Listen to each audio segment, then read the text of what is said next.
14 millones de libras esterlinas, 18 millones de dólares, diamantes, lingotes de oro, relojes, joyas, piedras preciosas y efectivo, todo robado en un solo fin de semana. De la bóveda más protegida del distrito joyero más famoso de Europa. Pero eso no es lo más impresionante. Lo más impresionante es quienes lo hicieron. No fueron hackers, no fueron profesionales del crimen organizado internacional. Fueron 6 ancianos. El más joven tenía 60 años, el mayor tenía 77.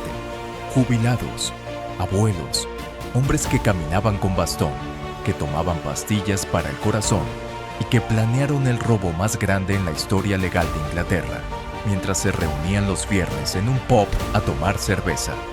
La policía los llamó criminales analógicos operando en un mundo digital. Y tenían razón. Porque estos hombres no sabían usar computadoras, no tenían teléfonos encriptados, no usaban tecnología sofisticada. Usaron taladros, palancas, fuerza bruta y 50 años de experiencia criminal acumulada. Y aún así, lograron lo que nadie creía posible. Hoy abrimos el expediente rojo número 3, el robo de Hatton Garden. La historia real de cómo 6 ancianos vaciaron 73 cajas de seguridad en el corazón de Londres, humillaron a Scotland Yard y dejaron un misterio que sigue sin resolverse. El 70% del botín nunca se recuperó. ¿Dónde está? Nadie lo sabe. Para entender este robo, primero hay que entender dónde ocurrió, porque el lugar lo es todo. Hatton Garden es un barrio en el centro de Londres que ha sido el epicentro del comercio de joyas y diamantes de Gran Bretaña durante más de 200 años. Lleva el nombre de Sir Christopher Hatton, una figura prominente de la corte de la reina Isabel I. Desde el siglo XIX, esta calle y sus alrededores se convirtieron en el distrito joyero más importante de Europa. Hoy, Hatton Garden alberga cerca de 300 negocios de joyería, tiendas de diamantes, talleres de orfebres, mayoristas de piedras preciosas, diseñadores de alta joyería. Es el lugar donde se compran los anillos de compromiso más caros de Inglaterra, donde los comerciantes de diamantes cierran tratos de millones con un apretón de manos, donde la riqueza se guarda en bóvedas subterráneas porque hay demasiada para llevarla a casa.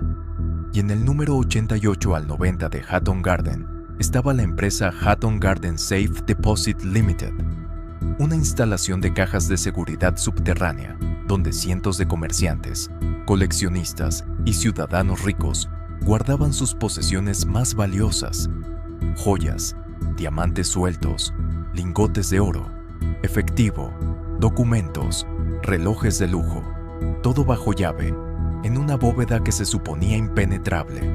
Se suponía. El plan comenzó 3 años antes del robo.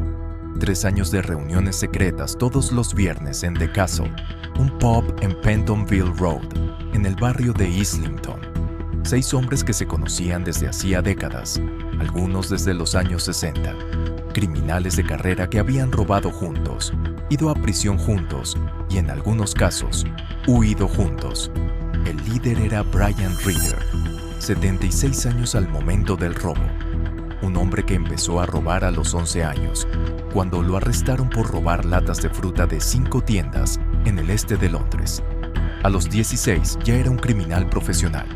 A los 40 había participado en el robo Brink's-Mat de 1983, donde se robaron 26 millones de libras en lingotes de oro de un almacén cerca del aeropuerto Heathrow, uno de los robos más famosos de la historia británica. Reader era conocido como The Master en el mundo criminal londinense. Tenía fama de meticuloso, paciente y obsesivo con los detalles.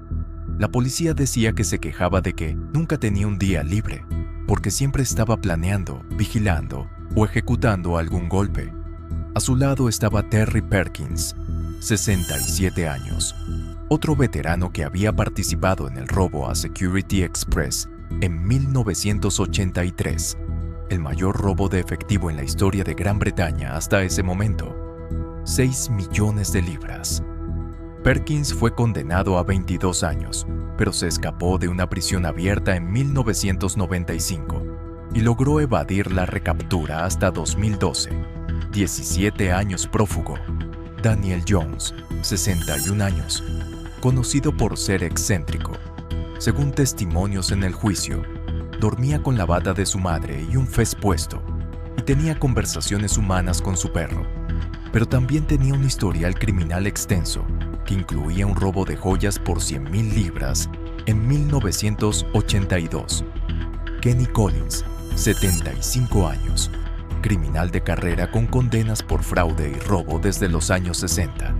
Fue el vigía del grupo y, irónicamente, fue el responsable de que los atraparan.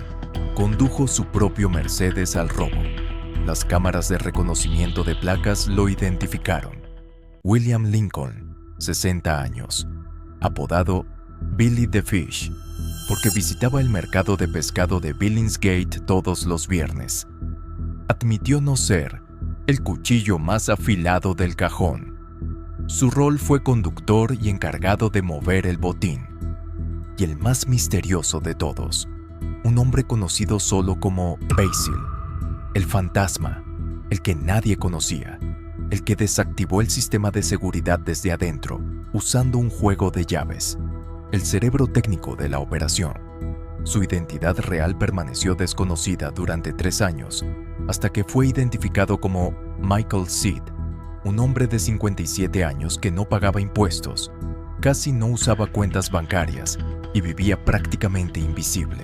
Algunos especularon que Basil significaba Best Alarm Specialist in London, el mejor especialista en alarmas de Londres. 6 ancianos, más de 300 años de experiencia criminal combinada, y un plan que llevaron 3 años perfeccionando. El robo se programó para el fin de semana largo de Pascua de 2015, desde el jueves 2 de abril hasta el domingo 5. 4 días en los que todo Hatton Garden estaría cerrado, sin comerciantes, sin empleados, sin testigos. La noche del jueves, el grupo entró al edificio del número 88 al 90 de Hatton Garden. Basil usó las llaves para acceder por la puerta de emergencia contra incendios. No hubo necesidad de forzar entrada, simplemente abrió la puerta. Una vez dentro, bajaron por el hueco del ascensor. No usaron el ascensor, bajaron físicamente por el hueco, descendiendo 2 pisos hasta el nivel del sótano, donde estaba la bóveda. Para hombres de 60, 70 y 77 años, bajar por un hueco de ascensor cargando equipos pesados fue un esfuerzo físico monumental. Cuando llegaron al nivel de la bóveda, se encontraron con la primera barrera, una puerta de seguridad con cerradura electrónica. Basil la abrió. No se sabe exactamente cómo. La policía nunca reveló completamente ese detalle, pero la puerta se abrió sin activar ninguna alarma. Detrás de la puerta estaba el muro de la bóveda, medio metro de concreto reforzado con barras de acero. Y aquí es donde la operación se vuelve física, brutal, analógica. Trajeron un taladro industrial Hilti de 350, una bestia de 60 kilos que perfora concreto con brocas de diamante. Tardaron horas en perforar 3 agujeros en el muro. El ruido era ensordecedor, pero el edificio estaba vacío y el barrio desierto por el feriado. Pero cuando terminaron de perforar los 3 agujeros, se dieron cuenta de algo que no habían previsto. Los agujeros no eran lo suficientemente grandes para que pasara una persona. Y detrás del muro, un gabinete de metal bloqueaba el acceso. Esa primera noche fue un fracaso. No pudieron entrar a la bóveda. Salieron del edificio antes del amanecer, frustrados pero no derrotados. Y aquí viene el detalle que define a este grupo. Cualquier equipo de criminales jóvenes habría abandonado la operación. La bóveda resistió. El plan falló. Es hora de irse. Pero estos no eran jóvenes, eran veteranos con medio siglo de experiencia. Regresaron la noche siguiente. La segunda noche, el viernes 3 de abril, volvieron con un ariete hidráulico, una herramienta que aplica toneladas de presión para mover objetos pesados. insertaron el ariete en los agujeros que habían perforado la noche anterior y empujaron el gabinete metálico que bloqueaba el acceso. El gabinete se movió lo suficiente para crear un espacio por donde pudo pasar una persona. Daniel Jones fue el primero en arrastrarse a través del agujero hacia el interior de la bóveda. Adentro, encontraron lo que buscaban: cientos de cajas de seguridad alineadas en las paredes, con palancas, amoladoras angulares y herramientas manuales. Abrieron caja tras caja, 73 en total. Los contenidos los metieron en bolsas de basura y contenedores de ruedas. Sí, contenedores de basura con ruedas, los mismos que usas para sacar la basura los martes. Llenaron varios y los sacaron del edificio rodándolos por la calle a las 3 de la mañana, en uno de los barrios más vigilados de Londres. Y nadie los vio, nadie los detuvo, nadie sospechó. ¿Por qué? ¿Quién sospecharía de unos viejos sacando contenedores de basura? El botín total: 14 millones de libras esterlinas, 18.5 millones de dólares, el mayor robo de la historia legal de Inglaterra. La alarma del edificio se activó la primera noche, cuando perforaron el muro. La señal llegó a la central de seguridad, pero la empresa de monitoreo decidió no enviar a nadie a verificar. Clasificaron la alerta como no urgente y la ignoraron. Si alguien hubiera ido a revisar esa noche, habrían encontrado a 6 ancianos con un taladro dentro de un hueco de ascensor. Pero nadie fue.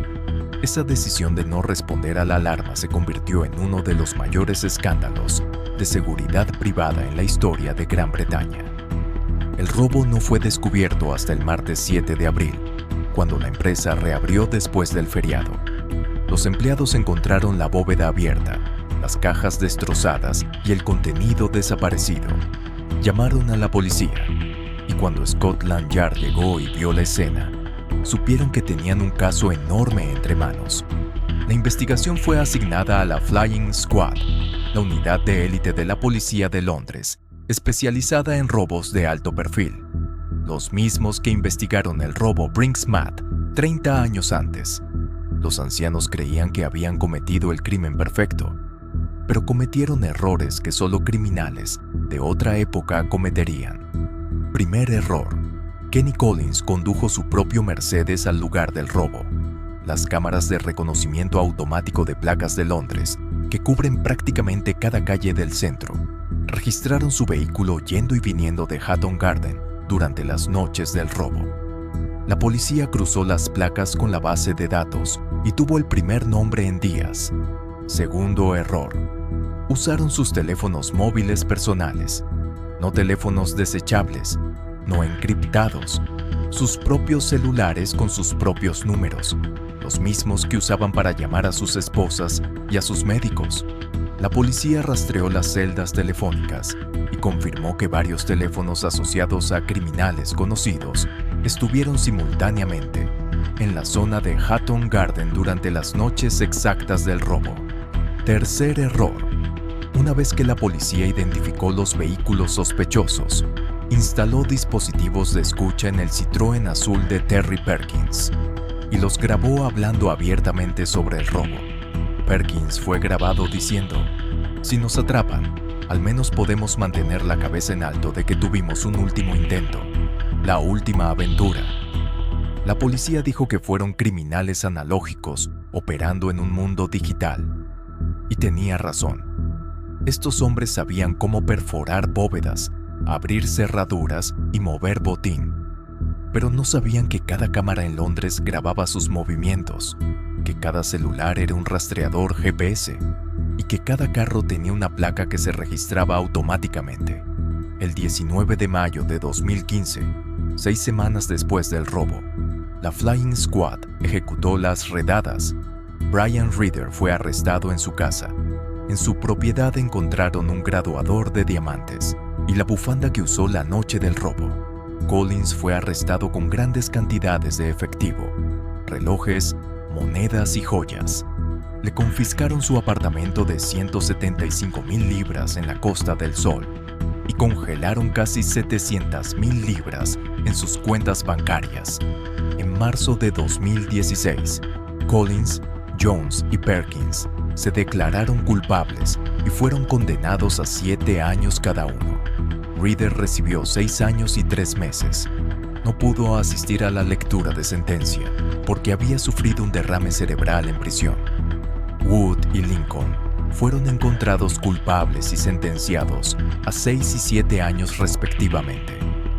Pero Basil, el fantasma, siguió libre. Durante 3 años la policía solo tenía un apodo, hasta que en marzo de 2018, Michael Seed fue arrestado en su casa en Islington.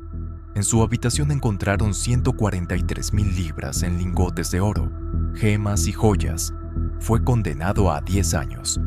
En total, 9 hombres fueron a prisión. Pero el caso no terminó ahí, porque el mayor misterio de Hatton Garden no es cómo lo hicieron, es dónde está el dinero. De los 14 millones de libras robadas, solo se recuperaron 4.3 millones. Eso significa que casi 10 millones de libras en diamantes, oro y joyas nunca aparecieron. 70% del botín se evaporó.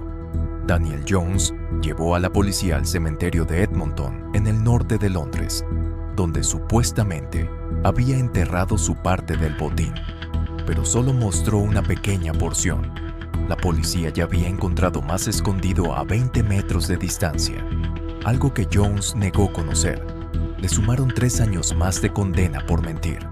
Un juez ordenó a los condenados pagar 27.5 millones de libras en compensación, basándose en sus activos conocidos. Pero la mayoría no pudo pagar, y la pregunta sigue en el aire. ¿Dónde están los 10 millones que faltan?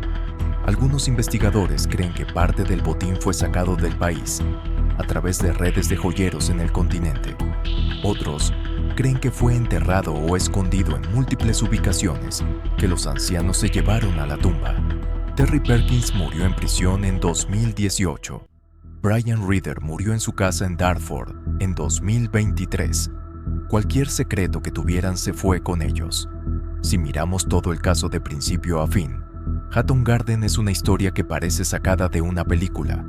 Y de hecho, lo fue. 4 películas y una serie de televisión se hicieron sobre este robo. Michael Caine interpretó a Brian Reader. Timothy Spall interpretó a Terry Perkins. La historia fascinó al público porque rompió todos los estereotipos. No eran jóvenes atléticos con tecnología de punta. Eran abuelos con artritis, problemas cardíacos y bastones, que se reunían en un pub a planear un golpe que los expertos decían que era imposible. Y casi funcionó. Si Collins no hubiera llevado su Mercedes, si hubieran usado teléfonos desechables, si no hubieran hablado del robo en un carro con micrófono oculto, si Basil no hubiera guardado los lingotes en su habitación, si Jones no hubiera mentido sobre lo que enterró, tal vez nunca los habrían atrapado. Pero los atraparon, no por la sofisticación del crimen, sino por la simplicidad de sus errores. Criminales analógicos en un mundo digital. Hombres que sabían abrir bóvedas, pero no sabían que el siglo XXI los estaba mirando. Y sin embargo, 10 millones de libras en diamantes, oro y joyas siguen desaparecidos, enterrados en algún jardín, escondidos en alguna pared, o quizás fundidos y vendidos en algún mercado de joyería que nunca nadie investigará. Si te sorprendió algo de este expediente, déjalo en los comentarios.